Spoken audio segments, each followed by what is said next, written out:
একদিকে সিবিআই তদন্তের নির্দেশ, সিবিআই আধিকারিকরা ইতিমধ্যে এসে পৌঁছেছেন। অন্যদিকে গোটা দেশ জুড়ে আরজিকর কাণ্ডে প্রতিবাদ চলছে। আজও রাজ্য জুড়ে একই সঙ্গে প্রতিবাদ আন্দোলন আরো তীব্র হচ্ছে। আউটডোর বন্ধের ডাক দেওয়া হচ্ছে চিকিৎসক সংগঠনের তরফ থেকে। একই সঙ্গে সরকারি এবং বেসরকারি সব হাসপাতালেই পরিষেবা বন্ধের ডাক দেওয়া হয়েছে। আমাদের দুই প্রতিনিধি রয়েছেন আমাদের সঙ্গে, সুকান্ত মুখোপাধ্যায় এবং ঝিলাম কারঞ্জয় রয়েছেন আমাদের সঙ্গে। শুরুতে আমি একটু সুকান্তর কাছে আসবো। সুকান্ত, একই সঙ্গে আউটডোর বন্ধের ডাক দিয়েছেন চিকিৎসক সংগঠনের তরফ থেকে।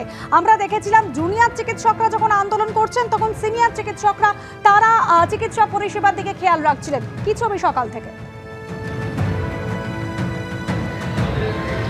দেখো, আজকে 5 দিনে পড়লো এই কর্মবিরতি। আমি তোমাকে সরাসরি একবার আউটডোরের যে গেট কিছুক্ষণ আগেই খোলা হয়েছে, কিন্তু এখনো পর্যন্ত কর্তৃপক্ষের তরফে সিদ্ধান্ত নেওয়া হয়নি যে টিকিট আজকে দেওয়া হবে কিনা। গতকালকে টিকিট দেওয়া থাকলেও সমস্ত ডিপার্টমেন্টে কিন্তু চিকিৎসক ছিলেন না, ফলত অনেক রোগী যারা দূর দূরান্ত থেকে এসেছেন তাদেরকে কার্যত বিনা চিকিৎসায় ফিরে যেতে হয়েছে। এবং অন্য দিনের মতন আজকেও 9টা পর্যন্ত গেটে তালা দেওয়া ছিল। কিছুক্ষণ আগে গেট খোলা হয়েছে, কাউন্টার ওপেন করা হয়েছে, কিন্তু এখনো পর্যন্ত কিন্তু টিকিট দেওয়া হয়নি। এবং যেহেতু 5 দিন ধরে কর্মবিরতি চলছে এবং তারা অনেক রোগীরা বা তার পরিবার জেনে গিয়েছে যে তার সঠিকভাবে তারা পরিষেবা পাবেন না, তাই অনেকে কিন্তু এই মুহূর্তে হাসপাতালে আসাও অনেকটা কমিয়ে দিয়েছেন। তার কারণ অন্য দিনকে কার্যত কাউন্টার ভরা থাকে, সেখানে তুমি দেখতে পাচ্ছ অনেক রোগীরা ইতিমধ্যে এখানে এসেছেন এবং তারা এটা মাথায় নিয়ে এসেছেন যে হয়তো আজকেও তারা পরিষেবা পাবেন না। আমরা একবার সরাসরি কথা বলার চেষ্টা করব। টিকিট কি দেওয়া হচ্ছে? এখনো পর্যন্ত কোনো টিকিট দেওয়া শুরু করেনি। 9টা থেকে টিকিট দেওয়া শুরু করে, কিন্তু আজকে এখনো টিকিট দেওয়া শুরু করেনি। কি বলছেন? কাউন্টার তো খুলে? কাউন্টার লোক বলছে আমরা এখনো পারমিশন পাইনি। আপনি তো অনেক দূর থেকে এসেছেন, অসুস্থ বাবাকে নিয়ে এসেছেন, কি বলছেন? বলছে আমরা এখনো পারমিশন পাইনি, একটু দাঁড়ান, মানে পারমিশন পালে আমরা টিকিট দেবো। কি করবেন?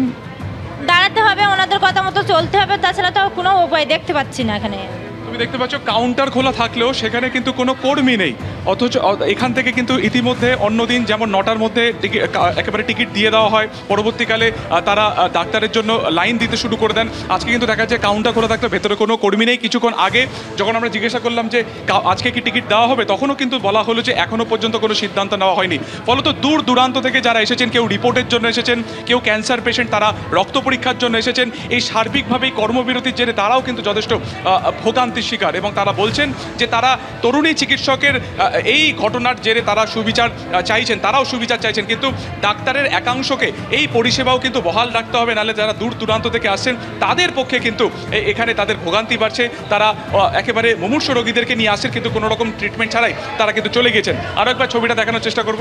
সামনে কর্মীরা দেখা যাচ্ছে যে কাউন্টারে যারা বসেন তার সাথে একবার কথা বলার চেষ্টা করব। আপনি তো কিছুক্ষণ আগে কাউন্টারে ছিলেন, টিকিট কি দেওয়া হবে? জিজ্ঞেস করুন, এখনো তো ইনফরমেশন আসেনি, কিছু এলে দেবো। গতকাল কি দেওয়া হয়েছিল? দেওয়া হয়েছিল। সব ডাক্তাররা বসছেন? যারা বসেছেন তাদের টিকিট দিয়েছে। এখনো কোনো সিদ্ধান্ত না? কোনো সিদ্ধান্ত হয়নি। বলতো এখনো কোনো সিদ্ধান্ত নেওয়া হয়নি, যেটা তোমাকে বললাম কিছুক্ষণ আগে। আরও একবার দেখানোর চেষ্টা করব যে ইতিমধ্যে কাউন্টার খোলা থাকলেও সেখানে কিন্তু কর্মীরা নেই, তারা বাইরে রয়েছেন। এবং তারা যেটা বললেন যে যেহেতু সিদ্ধান্ত নেওয়া হয়নি তাই এখনো পর্যন্ত টিকিট দেওয়া হচ্ছে না। অন্যদিকে যারা রোগীর পরিবার তারা এখানে রয়েছেন দীর্ঘক্ষণ লাইন দিয়ে। আপনার কি হাতে চোট রয়েছে দেখাতে? না, আমার আজকে ডেট ছিল, আমার ওষুধ কিছু সব শেষ হয়ে গেছে। আজকে ডেট, আজকে এসছি, আমার হাতে যন্ত্রণা হচ্ছে, ফলছে, তার জন্য। আমাদের বাড়ি অনেক দূর। কোথা থেকে আসছেন? হাকিমপুর বর্ডার, শুনেছেন? স্বরূপনগর থানা। স্বরূপনগর থানা থেকে আসছেন? হ্যাঁ, স্বরূপনগর থানা থেকে এসছি। কি করবেন যদি মানে না দেখাতে পারেন? তাহলে তো ফিরে যেতে হবে। ফিরে যেতে হবে, কিছু করার নেই। একেবারে সুকান্ত, এটা স্পষ্ট কিছুটা হলেও চিকিৎসা পরিষেবায় প্রভাব তো পড়ছে, কারণ সকাল 9টায় আউটডোর খুলেছে কিন্তু এখন টিকিট দেওয়া শুরু হয়নি। আর আন্দোলনকারী চিকিৎসকরা তারা বারবার করে বিচার চাইছেন, দৃষ্টান্তমূলক শাস্তির দাবি করছেন। ঝিলাম কারঞ্জয় আমাদের প্রতিনিধি রয়েছেন আমাদের সঙ্গে। ঝিলাম, আজ থেকে সিবিআই তদন্ত শুরু করছে, 7 জনের সিবিআই আধিকারিক ইতিমধ্যে এসে পৌঁছচ্ছেন। আশ্বস্ত হচ্ছেন এবার চিকিৎসকরা যারা আন্দোলন করছেন? আন্দোলনকারী চিকিৎসকদের যে অবস্থান, সেই অবস্থানে তারা অনড়। আজকে তাদের ডেডলাইন যেটা রয়েছে, সেই ডেডলাইন পার হওয়ার বিষয় আছে। তাদের দাবি ছিল যে এখানে জুডিশিয়াল এনকোয়ারি হতে হবে এবং প্রকৃত দোষীদের 14 তারিখের মধ্যে চিহ্নিত করতে হবে, এবং সেই 14 তারিখ আজকে। এবং তোমাকে জানিয়ে রাখবো আরও একটি বিষয়, আমি যেখানে রয়েছি সেই ক্যাজুয়ালিটি ব্লকের ঠিক 4 তলায়, আমার সহকর্মী দীপ্তেন্দুকে দেখাতে বলবো 4 তলায়, সেখানেই সেই চেস্ট ডিপার্টমেন্টে এই যে মর্মান্তিক ধর্ষণ এবং খুন এই ঘটনা ঘটেছে, সেই চেস ডিপার্টমেন্টে যে সংস্কারের কাজ হচ্ছিল যা নিয়ে গতকাল তোলপাড় হয়ে গিয়েছিল, আন্দোলনকারীদের একাংশ তারা ভেতরে যেতে চেয়েছিলেন এবং তাদের পক্ষ থেকে প্রতিবাদ করা হয়েছিল। যেটা জানা যাচ্ছে হাসপাতাল সূত্রে, গতকাল সিবিআই এসে তাদেরকে নোটিশ দিয়েছে, অর্থাৎ হাসপাতাল কর্তৃপক্ষকে নোটিশ দিয়েছে এই সংস্কারের কাজ বন্ধ করার জন্যে।